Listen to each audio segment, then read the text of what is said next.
గ్రామ పరిస్థితులను కూడా ఆయన స్వయాన చూడడం జరిగింది. 2 నిమిషాలు మీ అందరితో కూడా మాట్లాడతారు.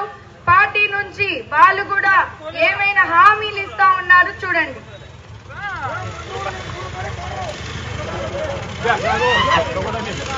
వేదిక అలంకరించిన పెద్దలకి, శ్రావణి గారికి, అలాగే అంబికా లక్ష్మీ అందరికీ నమస్కారం.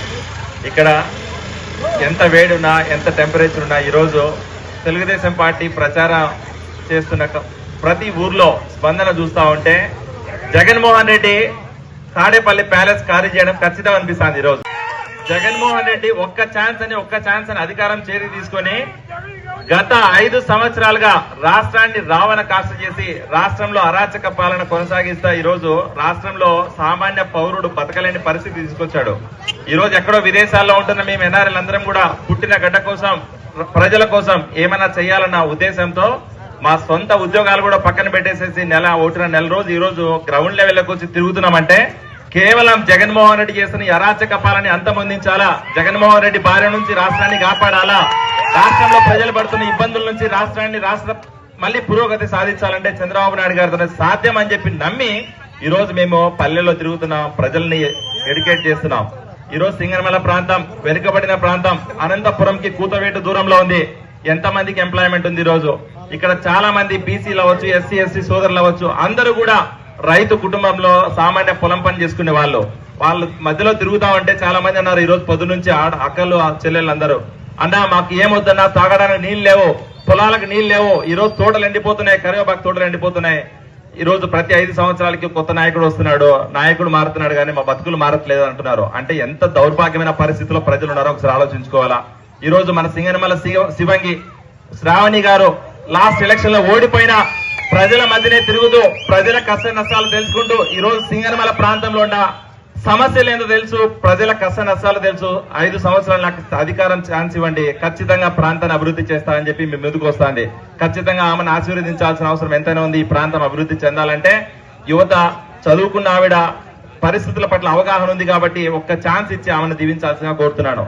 ముఖ్యంగా ఇక్కడ 2-3 విషయాల గురించి చెప్పాలా.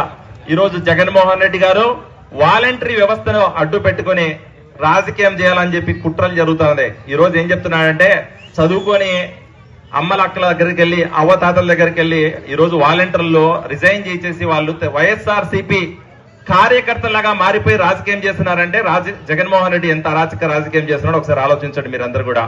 అన్న యువకాలం పాదయాత్ర సమయంలో లోకేష్ బాబు గారు ప్రజల కష్టాలు చూసినాడు. ప్రజల ఈ రోజు అనంతపురం ప్రాంతంతో ఉన్న అన్ని కష్టాలు తెలుసుకొని ఈ రోజు మేనిఫెస్టో రిలీజ్ చేసినాం.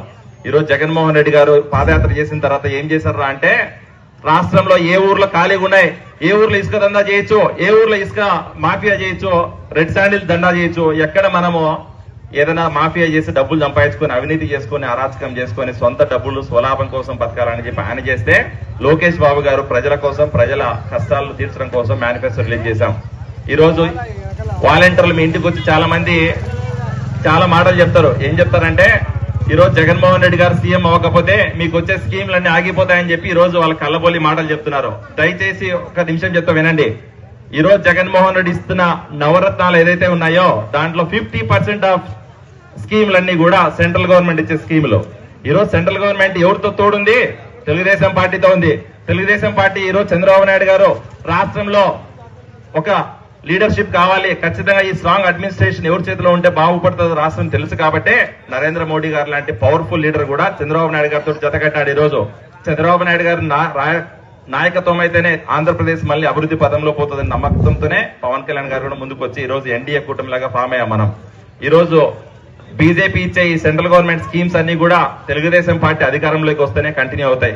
ఒక 2-3 చెప్తాను వినండి. ఒకటి ఏంటంటే ఉచిత బియ్యం అని చెప్పి ప్రతి ఇంటికి వస్తున్నాడు ఆటో వేసుకుని. ఉచిత బియ్యం ఎవరు ఇస్తున్నారన్నా? కేంద్ర ప్రభుత్వం ఇస్తా ఉంది. దేశం మొత్తం బీజేపీ ఇస్తా ఉంది. ఉచిత బియ్యం కేంద్ర ప్రభుత్వం ఇస్తే ఈ రోజు జగన్మోహన్ రెడ్డి గారు పెద్ద ఫోటో వేసుకుంటాడు, వైఎస్ఆర్ ఫోటో వేసుకుంటాడు. జగన్మోహన్ రెడ్డి గారు ఫోటో వేసుకొని నేనేదో సొంత డబ్బులు పెట్టిస్తున్నా, నా ఆస్తి రాయిస్తున్నా అని చెప్పి ప్రజలకు మోసం చేస్తున్నాడు. రెండోది చెప్తా, ఈ రోజు 1,80,000 ఇళ్లకు కడుతున్నా అని చెప్పి జగనన్న కాలనీలను కడుతున్నాడు. ఎవరిస్తున్నారు జగనన్న కాలనీలో? గతంలో తెలుగుదేశం పార్టీ హయాంలో 2 లక్షల రూపాయలు ఇచ్చాం. అదే టిట్కో ఇండ్లు కట్టించాం. మీరు పుట్లూరు నుంచి తాటిపత్రికి వెళ్లే రూట్ లో 6,000 యూనిట్లు ఈరోజు శాంక్షన్ చేస్తే 3,000 యూనిట్లు ఆల్రెడీ కంప్లీట్ అయిపోయినాయి. వాటిని కూడా ఇయ్యలేని పరిస్థితుల్లో ఈరోజు జగన్మోహన్ రెడ్డి గారు అలాగే జగన్మోహన్ రెడ్డి పార్టీ నాయకులు ఉన్నారంటే ఎంత దౌర్భాగ్యమైన పరిస్థితుల్లో ఒకసారి ఆలోచించండి. కేవలం వీళ్ళు వాళ్ళు ఇచ్చే 1,80,000 తీసుకొచ్చి దాని పేరు మార్చి జగనన్న కాలనీలు లేకపోతే జగనన్న సురక్ష అని చెప్పి పేరు పెట్టుకుంటా ఈ రోజు ఇలా పబ్లిసిటీ చేసుకుంటున్నాడు. ఇంకా మూడోది ఉంది, ఈయన చాలా మంది చెప్తున్నాడు 0 వడ్డీ రుణాలు ఇస్తున్నా అని చెప్తున్నాడు. 0 వడ్డీ రుణాలు ఎవరు ఇస్తున్నారయ్యా? ఈ రోజు కేంద్ర ప్రభుత్వం ఇచ్చే 0 వడ్డీ రుణాలను తీసుకొచ్చి జగన్మోహన్ రెడ్డి ఏదో వాళ్ళ సొంత డబ్బులు ఇస్తున్నట్టు ప్రజలకు మోసం చేస్తున్నాడు. సో ఇలాంటి మాయమాటలని చెప్పి జగన్మోహన్ రెడ్డి ఒక్క ఛాన్స్ అని చెప్పి మోసం చేయించి ఈ రోజు ప్రజల్ని మళ్ళీ ఇంకో ఛాన్స్ తీసుకోవాలా, మళ్ళీ ఎట్లయినా కూడా గద్దెనెక్కాలా, మళ్ళీ బీజేపీ తోటి ఈ రోజు పోయి కాళ్ళు పట్టుకుని ఆయన అధికారం కోసం అధికారాన్ని ఎందుకు వాడుతున్నాడో తెలుసా? జగన్మోహన్ రెడ్డి ఎందుకు వాడుతున్నాడు? ఆయన అవినీతి కోసం, ఆయన స్వలాభం కోసం, ఆయన స్వార్థ ప్రయోజనాల కోసం. ఈ రోజు బాబాయ్ మర్డర్ కేసు ఉంది. ఎవరు చేశారు బాబాయ్ మర్డర్? మరి ఎందుకు ఈ రోజు మళ్ళీ అవినాష్ రెడ్డి టికెట్ ఇచ్చిన ఈ రోజు కడపలో కొంచెమన్నా నీకుందా? అదే మర్డర్ చేసిన వ్యక్తిని ఈ రోజు పక్కన పెట్టుకొని తిరుగుతున్నావు. సొంత చెల్లెలని చూడకుండా ఈ రోజు ఆమెను కూడా ఈ రోజు కించపరిచే మాటలు మాట్లాడుతున్నారంటే ఈ రోజు ఎంత దారుణమైన రాజకీయాలు చేస్తున్నారో ఒకసారి ప్రజలందరూ ఆలోచించాలా. ఇవన్నీ ఏంద్రా అంటే కుట్ర రాజకీయాలు, ప్రజలను రెచ్చగొట్టే రాజకీయాలు, మళ్ళీ రౌడీజం ఎంకరేజ్ చేయాలనే ఉద్దేశంతో ఈ రోజు రాష్ట్రాన్ని మొత్తం రావణ కాస్త చేసి పరిపాలిస్తున్న జగన్మోహన్ రెడ్డిని అంతమొందించాలంటే ఖచ్చితంగా అది సింగనమల్ల నుంచే మొదలవ్వాలా. సింగనమల్ల ఎవరు గెలిస్తే వాళ్ళే సీఎం. సో సింగనమల్లో బండారు శ్రావణి గారు గెలవాలి, అలాగే అనంతపురం మన పోటీ చేసిన అమెరికా లక్ష్మీప్రసాద్ గారు గెలవాలి, 2 లక్ష్మీనారాయణ గారు ఇద్దరు కూడా ఈ రోజు సైకిల్ గుర్తుకు ఓటు వేయించి గెలిపించాలని కోరుకుంటూ మీ అందరి దగ్గర సెలవు తీసుకుంటున్నా. Thank you.